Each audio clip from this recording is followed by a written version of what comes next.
and I am a queer senior English major here at the University of South Carolina, and I like to tell stories. So the story that I'm going to tell today is about a younger brother and an older sister in June of 2017.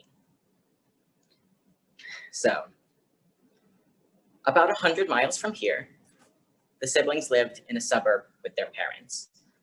The older sister had just graduated high school. It was scary. She knew where she was going to go to college, but that's a big transition to make. Most of her friends were going to go to other colleges, so she knew she'd have to start over socially. But she just wanted to enjoy this last summer before worrying about all of that. That was an August problem. The younger brother, had just graduated the 10th grade.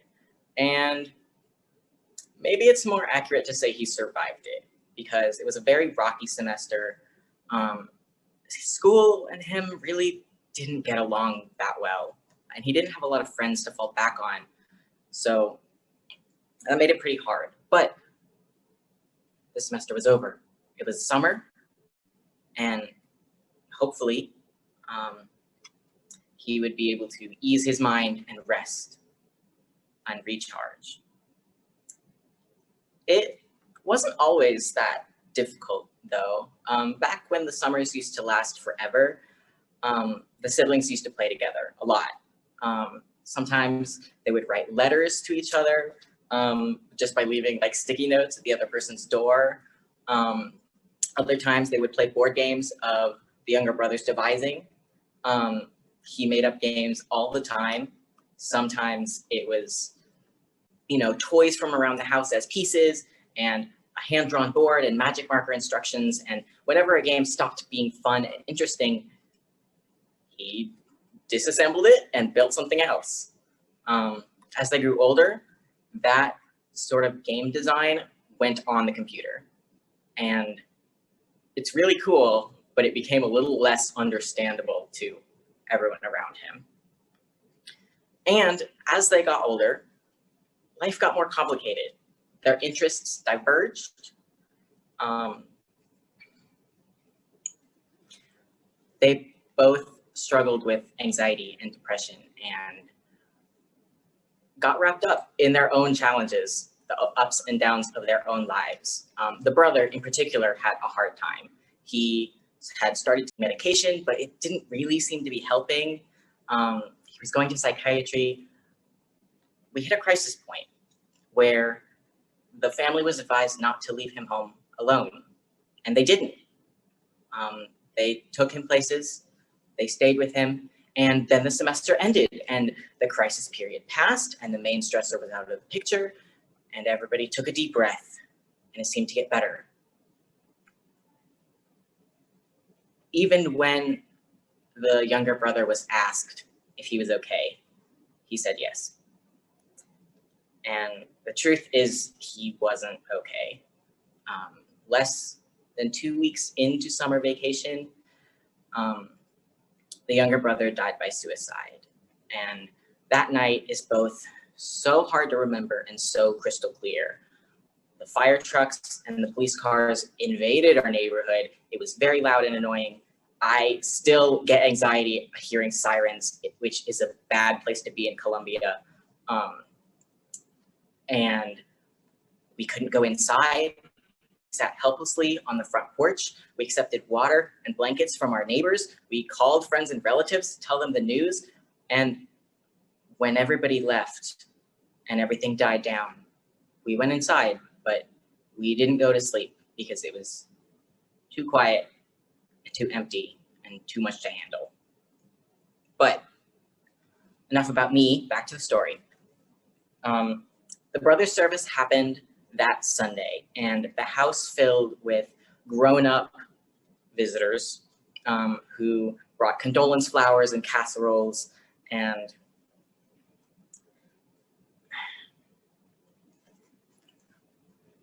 I'm sorry, I forgot where I'm going. Okay, take your breath.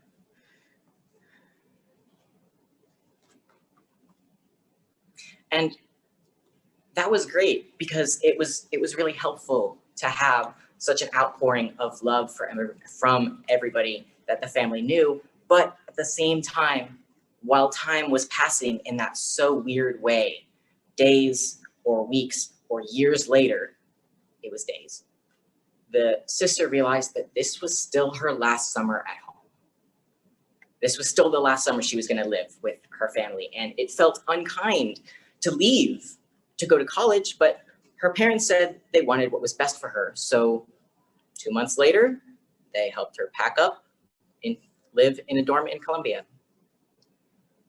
And as unfortunate as the timing is, it was also about this time that the sister began to realize how uncomfortable it felt to be called sister or daughter or ma'am. It felt painful even. It didn't feel right. And so upon arriving to college, he started using he, him pronouns. And so he was juggling a lot, the older brother. He was juggling gender, he was dealing with grief, he was dealing with all of the usual like transformations that college students have to get used to when they come to college for the first time. He also, again, didn't really know that many people here. And he still didn't think that he needed to go to therapy. Or rather, he didn't think that any of that was enough.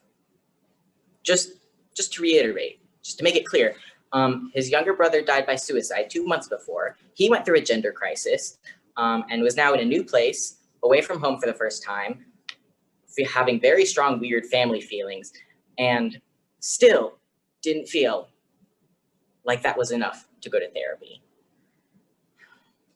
I'm sharing this in the third person partly because the distance makes it easier, right?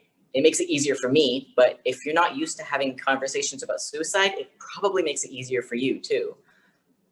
But the other thing is that sharing it in the third person makes it so obvious to me how deep my prejudices about therapy used to lie. I mean, if this had happened to anybody else, a family member, a friend, even an acquaintance, I would have assured them that of course they deserve to go to therapy. This was a lot. There was a lot of hard things going on. They needed support. Of course. But because it was me, I didn't see it. I genuinely thought it would be better if I just handled it myself until my mom explicitly reminded me what I was going through. So,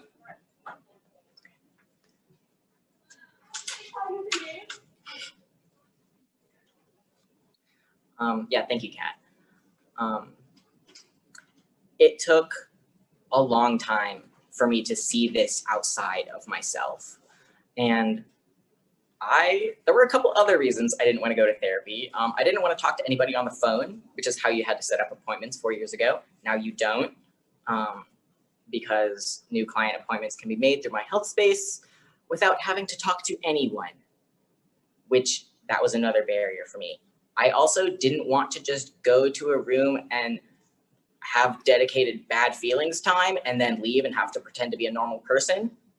And that's kind of how it was the first couple of sessions, because I had a lot and it took a while. It took a lot of work, but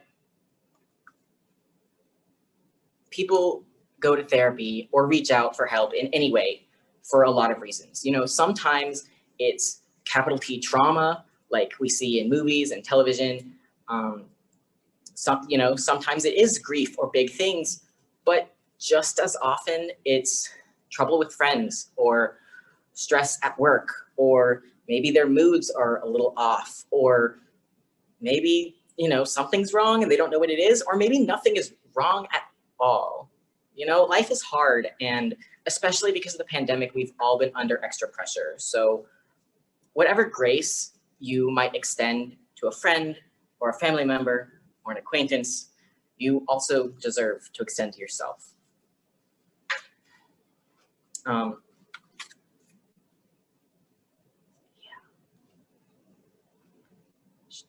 going to talk about some of the resources, I guess, because I planned that part.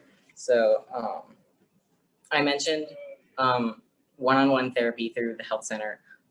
There's also group therapy, which I know, group therapy, but I have found it so helpful. I'm in a trans support group, but there's all kinds of other groups, including anxiety and one on losing attention and motivation, mindful eating, calming panic attacks, sleeping better. It's great. And most of them run in multiple time slots. So if one doesn't work, there's probably another one that will. The other thing that I want to say is I was nervous as a transgender student to come to the University of South Carolina, but the reason that I decided it was safe was the Office of Multicultural Student Affairs. And it's sort of like it's a hub for people who may not feel belonging in the wider campus environment. They do a lot of events. They do Hip Hop Wednesday. They do Queer Connections. I'm actually going to be at a table tomorrow. And so having those connections built in for me helped a lot. And the final thing is for all of my queer and questioning friends. You know this, I don't have to tell you. Our lives can be really hard.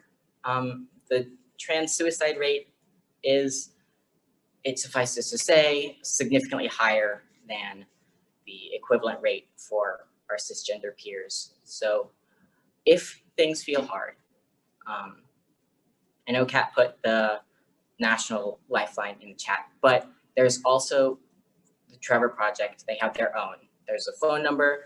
They have a text line where if you don't feel like talking again, or you're not in a situation where it's safe to talk out loud, you can text them. And I've used it before, not just for like suicide crises, but like any significant mental health crisis. So that was a lot, but what I hope you remember is my story, the two brothers, and they both had their struggles, and they both at different points didn't get the help that they needed. But I've worked really, really hard to be able to talk about it and to heal, and I got a lot of help on the way, and it's been totally worth it, and it gets better. Thank you.